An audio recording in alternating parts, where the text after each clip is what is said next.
violates all modern dietary advice, but eating one meal a day, or OMAD, is how your hunter-gatherer ancestors ate. Here is the basic OMAD plan, the same one I used to drop 174 pounds in 11 months and go from a size 54 waist to a 34 waist. Let's get started. Number 1. Pick a time to eat your meal. It should be the same time every day. Try not to let this time vary too much outside of a 4-hour window. This will help your body know when to expect the meal. Number 2. Eat only one meal per day. No snacking or grazing or consuming anything with calories. The next time you eat will be 23 hours later. Any medications, vitamins, or supplements can be taken with the meal. Eat whatever you want. You'll find you crave healthier foods as time passes and as your stomach shrinks, but don't worry about that now. Just no straight up junk foods. That is, foods like chips and candy that you'd never want to make a meal out of anyway. If you choose to eat these nutrient-lacking foods, you will still lose weight, but you will not feel very well. So keep that in mind. Number 3. Eat one average-sized dinner plate of food. The plates you are seeing are perfect examples. These should be no more than 3 inches high, and nothing should be falling off the sides. This includes any desserts, sauces, etc. No eating from bags or containers. Eat only what you have on the plate. Don't starve.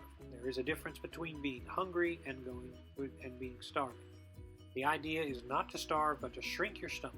In time, you will become used to eating smaller amounts of food. This is especially important if you are a binge eater and can consume 6 platefuls of food and thousands of calories a day. It is difficult to get more than 1,400 calories on one plate. This serves as a form of de facto calorie counting, but also invokes the fasting portion of the day to reset and regulate blood sugar levels and metabolism. The daily fast is what separates OMAD from so many other weight loss measures and is why people often turn to it when other methods fail. There is a reason why every culture the world over has had fasting as a part of their regimens. It helps the body and it helps the mind. Number 4. Allow yourself 1 calorie beverage with the meal. This will help you get your calories. Wine, beer, or milks are good examples, but juices are ideal. Drink size should generally be no more than 12 to 16 ounces. Save the calorie-free beverages for later as meal replacements.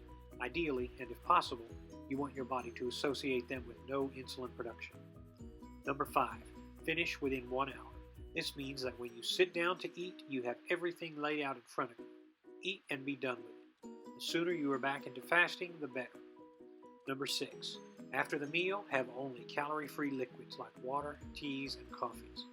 Diet sodas and water enhancers are also an option, but teas and coffees are preferred since they aid in weight loss tremendously and have practically no calories. Note, get comfortable with your beverages. They are what sustain you during the long stretches of day when you won't be eating. Chew ice and keep your beverages handy. If you are a diabetic and have unsafe blood sugar drops, you can use juices to bring it back up, but only if medically necessary to do so. You don't want your pancreas active during fasting. It won't take long until your blood sugar levels will again even out. Generally, it takes just under 4 days to see these changes, as your body should adapt to the difficulty of fasting. Number 7. At least 3 times a week at meals, consume 1 cup of the juice of your choice with 2 tablespoons of raw, undistilled apple cider vinegar. If you have been diagnosed with high cholesterol, this is especially important. You can do this every day for the first month and every other day thereafter.